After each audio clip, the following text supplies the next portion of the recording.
ભારતની missile technology તમને ખબર પડી જ ગઈ છે કે આપણે શેની વાત કરવાના છે.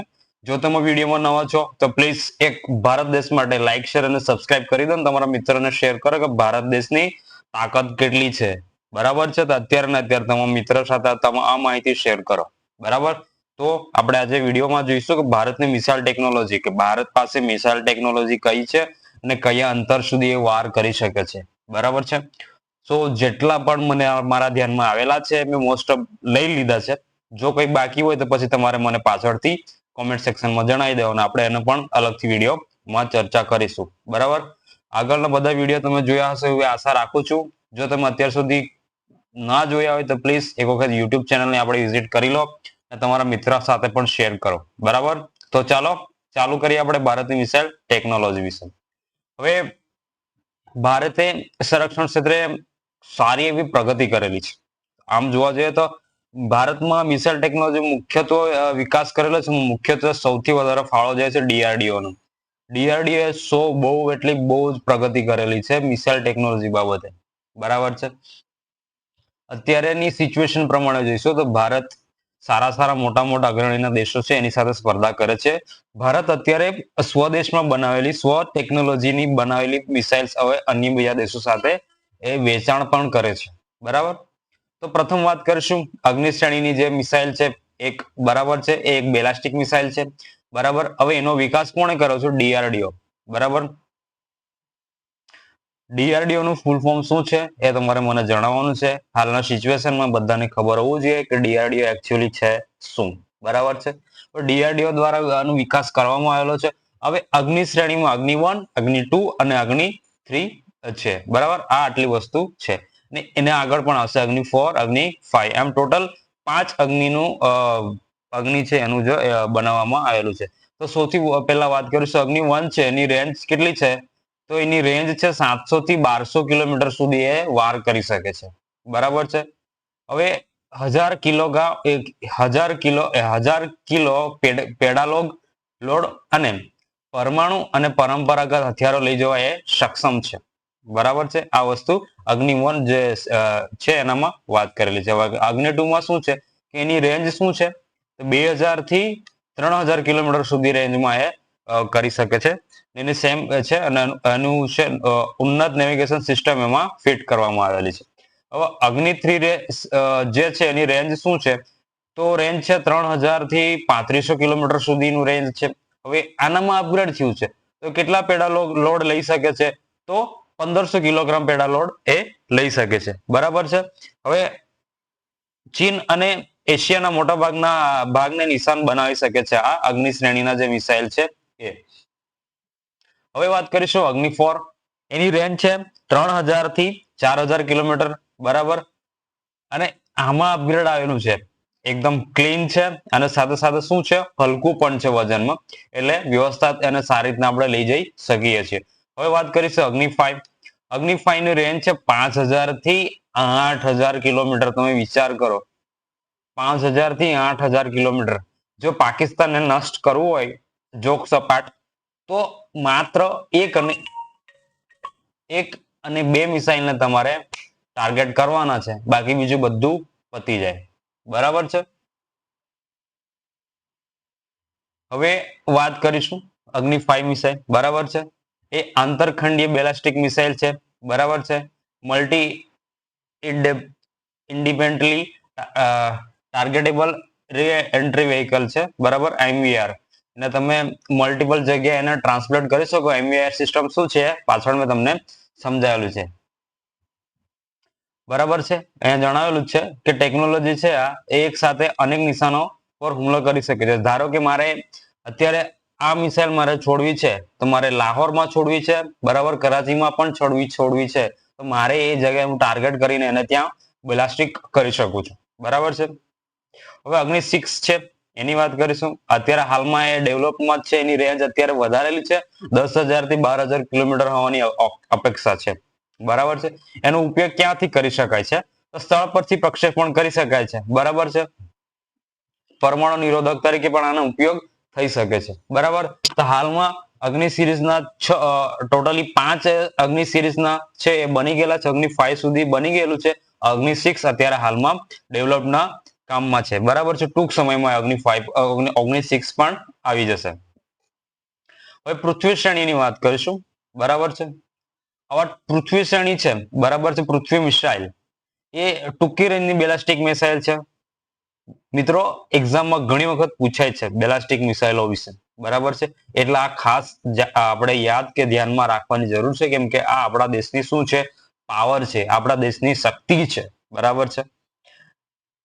અત્યારના સમયમાં ટકવું હોય તો આ બધી બાબતો રહેવી જરૂરી છે, કારણ કે અત્યારની સિચ્યુએશન પ્રમાણે જોઈ શકો છો કે ડ્રોન સિસ્ટમ જો ના હોત તો શું થતે, બરાબર છે.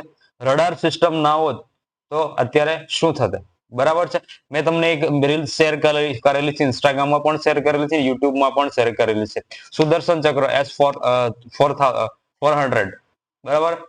જો એ સિસ્ટમ ના હોય તો શું થાત, બરાબર છે. આ બધી વસ્તુ છે, એટલે આ વસ્તુની જરૂરી છે અત્યારે આપણે દરેક દેશ માટે આ બધી વસ્તુ રાખે છે, બરાબર છે.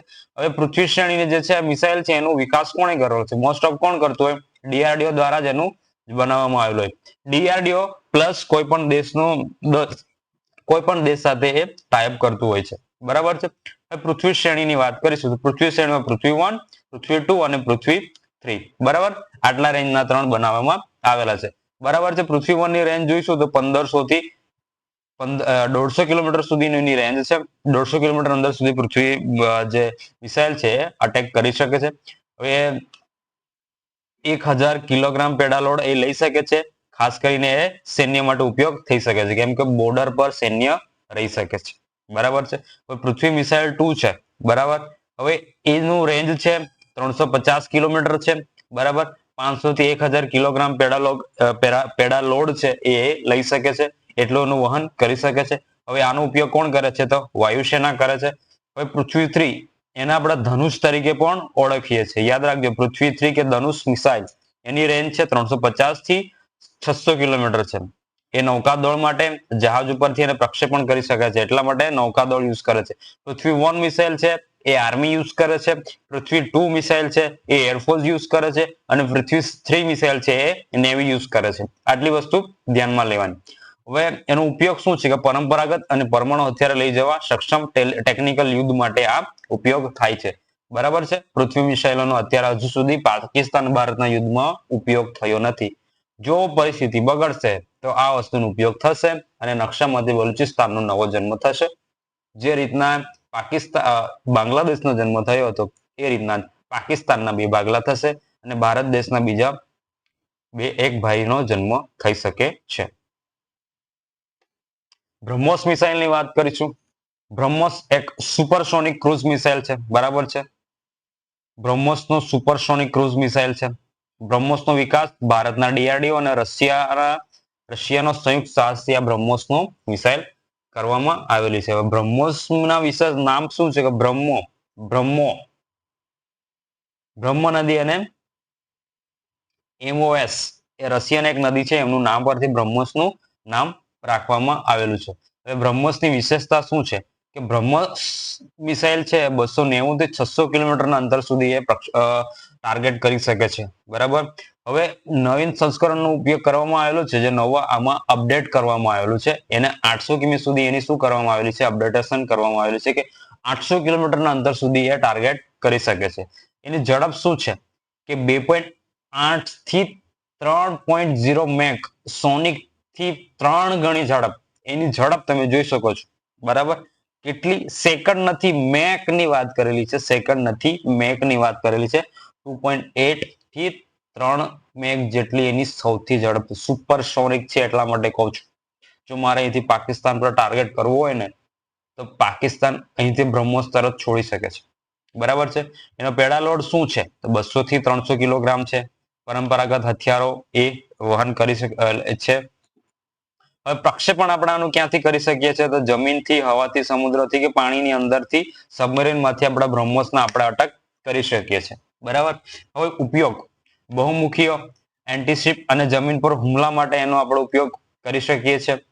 બ્રહ્મોસ 2 હાઇપરસોનિક 7 થી 8 મેક વિશાળ છે, બરાબર છે. અત્યારે બ્રહ્મોસ 2 પણ બની ગયેલું છે, એ હાઇપરસોનિક છે, બરાબર છે.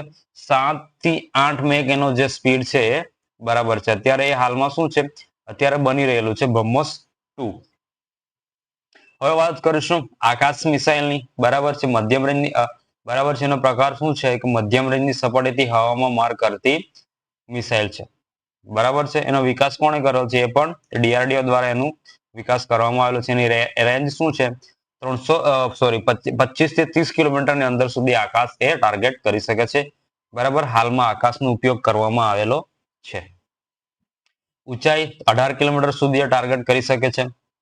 લક્ષ્ય શું છે? શત્રુના વિમાન, હેલિકોપ્ટર અને ડ્રોન પાડવા માટે આકાશનો ઉપયોગ થાય છે. અત્યારે ભારત પાકિસ્તાનનો યુદ્ધ થાય છે, એમાં આકાશ મિસાઇલનો ઉપયોગ કરવામાં આવેલો હતો. બરાબર છે. હવે આનો ઉપયોગ કોણ કરે છે? ભારતીય વાયુસેના અને સેના માટે હવાઈ સંરક્ષણ હોય છે, એ આનો ઉપયોગ કરે છે. નિર્ભય વાત કરીશું. એ સુપરસોનિક ક્રૂઝ મિસાઇલ છે. બરાબર છે. એનો વિકાસ પણ કોણે કરેલો છે? DRDO એ કરેલો છે. એની વિશેષતા શું છે? એની રેન્જ શું છે? તેની વાત કરીશું. 1000 થી 1500 કિલોમીટર સુધી એ શું કરે છે? ટાર્ગેટ કરી શકે છે. એનો પેડાલોડ શું છે? કે 450 કિલોગ્રામ જેટલો એનો પેડાલોડ છે. પ્રક્ષેપણ આપણે એને ક્યાંથી કરી શકીશું? જમીન, સમુદ્ર અને હવાથી આપણે એને પ્રક્ષેપણ કરી શકીશું. જમીન પરથી કરવું હોય ત્યાંથી પણ થઈ શકે છે. સમુદ્રમાં સબમરીનમાંથી કરવું હોય ત્યાંથી પણ કરી શકાય છે. અને વિમાનમાંથી, પ્લેનમાંથી, સુપરજેટમાંથી આપણે કરવું હોય તેમાંથી પણ એને આપણે પ્રક્ષેપણ કરી શકીએ છીએ. બરાબર છે. હવે આનો ઉપયોગ ક્યાં થઈ શકે છે? તે લાંબા અંતરના ચોકસાઈવાળા હુમલા માટે નિર્ભય જે મિસાઇલ છે એનો ઉપયોગ થઈ શકે છે. હજુ એ વિકસિત તબક્કામાં જ છે. બરાબર છે. એટલે વિચાર કરજો કે ભારત દેશ કેટલું સ્ટ્રોંગ છે સંરક્ષણ ક્ષેત્રે, એ વસ્તુ તમારે વિચારવા જેવી છે. બરાબર છે. ને આ આપણે ગર્વની વાત છે. નાગ મિસાઇલ. બરાબર છે, એ એન્ટીટેક ગાઇડેડ મિસાઇલ છે. બરાબર. એનો વિકાસ પણ કોણે કરેલો છે? DRDO એ કરેલો છે. વિશેષતા શું છે? 4 થી 5 કિલોમીટર અંતરમાં એ ટાર્ગેટ કરી શકે છે. બરાબર છે. એનું માર્ગદર્શન શું છે? Infrared imaging. ઇન્ફ્રારેડ ઇમેજિંગ એ કેપ્ચર કરે છે અને એના પર એ ટાર્ગેટ કરી શકે છે. એનો પ્રકાર શું છે? Fire and forget. પ્રક્ષેપણ પછી લક્ષ્ય શોધે છે. બરાબર. એનો ઉપયોગ કેવી રીતના? ટેન્કમાં અને બખ્તરબંધ વાહનોને નષ્ટ કરવા માટે એને ઉપયોગ કરવામાં આવે છે. અસ્ત્રની વાત કરીશું. હવાથી હવામાં માર કરતી મિસાઇલ છે, એનો પ્રકાર છે. બરાબર છે. હવે એનો વિકાસ કોણે કરેલો છે? એ પણ આપણા DRDO એ જ કરેલો છે. એની વિશેષતા શું છે? કે 80 થી 130 કિલોમીટરની અંતરમાં એ ટાર્ગેટ કરે છે કે એસ્ટર MK-1 એ 80 થી 110 કિમી અંતરના ટાર્ગેટ કરે છે. જ્યારે એસ્ટર MK-2 છે એ 160 કિલોમીટરનો જે ટાર્ગેટ છે એના પર વાર કરી શકે છે. હવે એની ઝડપ શું છે? 4.5 મેક જેટલી એની સુપરસોનિક જેટલી એની ઝડપ છે. હવે એનો લક્ષ્ય શું હોય? તો સુપર ફાઇટર જેટ હશે અન્ય દેશના, અને ડ્રોન હશે, એને પાડવા માટે અસ્ત્રનો ઉપયોગ કરવામાં આવે છે. હવે એનો ઉપયોગ ખાસ ક્યાં થાય છે? તો સુખોઈ 30 MKI અને LCA તેજસ જેવા વિમાનોમાં આનો ઉપયોગ કરવામાં આવે છે. હવે વાત કરીશું બરાક 8. લાંબી રેન્જની સપાટીથી હવામાં માર કરતી મિસાઇલ છે. બરાબર છે. લાંબા રેન્જ માટે, કેમ કે નાનું છે એટલે લાંબા રેન્જ માટે સૌથી ઝડપથી જશે. વિકાસ કોણે કરેલું છે? તો DRDO અને ઇઝરાયેલની IAI નો સંયુક્ત સાહસી બરાક 8 નું વિકાસ કરવામાં આવેલો છે. હવે એની રેન્જ શું છે? 70 થી 80 કિલોમીટર સુધીની રેન્જમાં એ ટાર્ગેટ કરી શકે છે. બરાબર છે. હવે એનો ઉપયોગ ક્યાં થઈ શકે છે? કે વિમાન હોય છે, ક્રૂઝ મિસાઇલ હોય છે, કે બેલાસ્ટિક મિસાઇલ હોય છે, એને ટાર્ગેટ કરવા માટે આ બરાક 8 નો ઉપયોગ કરવામાં આવે છે. હવે આનો ઉપયોગ કોણ સૌથી વધારે કરે છે? તો નૌકાદળના જહાજોમાં અને જમીન આધારિત હવાઈ સંરક્ષણ હોય છે, એમાં આનો ઉપયોગ કરવામાં આવે છે. હવે વાત કરીશું પ્રહાર એ ટૂંકી રેન્જની બેલાસ્ટિક મિસાઇલ છે. બરાબર. એને પણ DRDO દ્વારા જ વિકાસ કરવામાં આવેલો છે. એની વિશેષતા શું છે? કે 150 કિલોમીટર સુધીનું જે ટાર્ગેટ હોય છે એ પ્રહાર એ કરી શકે છે. એનો પેડાલોડ શું છે? 200 kg. 200 kg એનું જે હોય છે એનો ટાર્ગેટ હોય છે. ટેકનિકલ હુમલા માટે એનો ઉપયોગ કરવામાં આવે છે. બરાબર છે. ટેકનિકલ હુમલા માટે પૃથ્વીના વિકલ્પ તરીકે એનો ઉપયોગ કરવામાં આવે છે. હવે કે શ્રેણીની જે મિસાઇલ છે એની વાત કરીશું. સબમરીન લોન્ચ બેલાસ્ટિક મિસાઇલ છે, SLM-BM. બરાબર છે. વિકાસ કોના દ્વારા કરવામાં આવેલો છે? એ DRDO દ્વારા એનો વિકાસ કરવામાં આવેલો છે. બરાબર. હવે કે શ્રેણીમાં આવેલો છે K-15, K-4 અને K-5. આ 3 મિસાઇલ છે એ કે શ્રેણીમાં આવેલા છે. બરાબર. K-15 ને આપણે સાગરિકા પણ તરીકે ઓળખવામાં આવે છે. એની રેન્જ શું છે? 750 થી 1900 કિલોમીટર સુધી ટાર્ગેટ કરી શકે છે. કેમ કે સાગરમાંથી બરાબર છે એને આપણે શું કહેવાય છે આઈએનએસ માંથી કે સબમરીન માંથી પણ એને આપણે પ્રક્ષેપણ કરવાના છે. K-4 ની રેન્જ છે 3500 થી 4000 કિલોમીટર છે. હવે K-5 ની વિકાસ હેઠળ છે અત્યારે હાલમાં એ બની રહેલું છે. એની રેન્જ 5000 કિલોમીટર જેટલી કહેવામાં આવે છે. હવે ઉપયોગ એનો આપણે કરીશું આઈએનએસ અરિહંત. બરાબર છે. આઈએનએસ અરિહંત જેવી પરમાણુ સબમરીન પરથી એને પ્રક્ષેપણ કરવામાં આવશે. હવે નેક્સ્ટ વિડીયો હું આઈએનએસ ઉપર બનાવીશ. જેટલા પણ આપણા જહાજો છે એના પર બનાવવામાં આવશે. તો જો આના પર સારો એવો પ્રતિસાદ મને મળશે, બરાબર છે, તો આપણે આના પર પણ આગળ ડિસ્કસ કરીશું. બરાબર. હવે 11 જે છે long range land attack cruise missile. બરાબર છે. લાંબી રેન્જની ક્રુઝ મિસાઇલ છે. એનો વિકાસ પણ કોણે કરેલો છે? એ DRDO દ્વારા જ પણ એનો વિકાસ કરવામાં આવેલો છે. એની વિશેષતાઓની વાત કરીશું તો રેન્જ કેટલી છે એની? તો 1000 થી 1500 કિલોમીટર અક્ષેપિત એટલા રેન્જ સુધી શું કરે છે? મિસાઇલ એ ટાર્ગેટ કરી શકે છે. હવે આ અત્યારે હાલમાં વિકાસના તબક્કામાં જ છે. બરાબર છે. આઈ હોપ જલ્દી બની જાય અને એનો જલ્દી ઉપયોગ થઈ જાય હાલની સિચ્યુએશન પ્રમાણે. બરાબર છે. એનો ઉપયોગ ચોકસાઈ લાંબા અંતરના હુમલાઓમાં આનો ઉપયોગ મારે હવે રાજસ્થાનમાંથી જો લાહોરનું ઉડાવવું છે તો અહીંથી સીધું મારીશ લાહોર સાપ. બરાબર. જોક સપાટ, પણ આપણે યુદ્ધ ઈચ્છતા નથી, પરંતુ સંજોગો ધ્યાનમાં રાખીને આપણે અમુક જે ડિસિઝન છે એ લેવું જરૂરી છે. ભારતનું ધ્યેય એક જ છે, આતંકવાદનો નાશ કરવો. બસ. બરાબર છે. That's it. બરાબર. હવે મેં તમને વાત કરી ક્યારના કે MIRV ટેકનોલોજી શું છે તે બરાબર છે. અગ્નિ 5 અને અગ્નિ 6 માં આ ટેકનોલોજીનો ઉપયોગ કરેલો છે. મેં ત્યાં આગળ બતાવેલું છે. એક મિસાઇલ થી અનેક નિશાનો પર હુમલો કરવાની એ ક્ષમતા રાખે છે. બરાબર છે. હું અહીંથી મિસાઇલ છોડીશ. બરાબર છે. ટાર્ગેટ 1, ટાર્ગેટ 2 અને ટાર્ગેટ 3 એ રીતના અલગ અલગ ટાર્ગેટને ટાર્ગેટ કરશે. બરાબર છે. હુમલો કરશે. બરાબર છે. જો જ્યારે નોર્મલ મિસાઇલ હશે, બરાબર, સિંગલ બોમ્બ એમાં એક જ હશે. બરાબર. જ્યારે IMVR મિસાઇલ એમાં મલ્ટિપલ હોય છે. બરાબર છે. તમારા અલગ અલગ ટાર્ગેટ પર એને કરી શકો છો. બરાબર છે. સ્વદેશી વિકાસ. ભારતના મોટાભાગના મિસાઇલો સ્વદેશી જ છે, જે આત્મનિર્ભર ભારતની એક દિશાનું મહત્વનું પગલું છે. ભારત દેશ માટે સૌથી સારી બાબત છે કે ભારત દેશે અત્યાર સુધી સૌથી વધારે મિસાઇલો પોતાના દેશ માટે એમણે બનાવ્યા છે. બરાબર છે.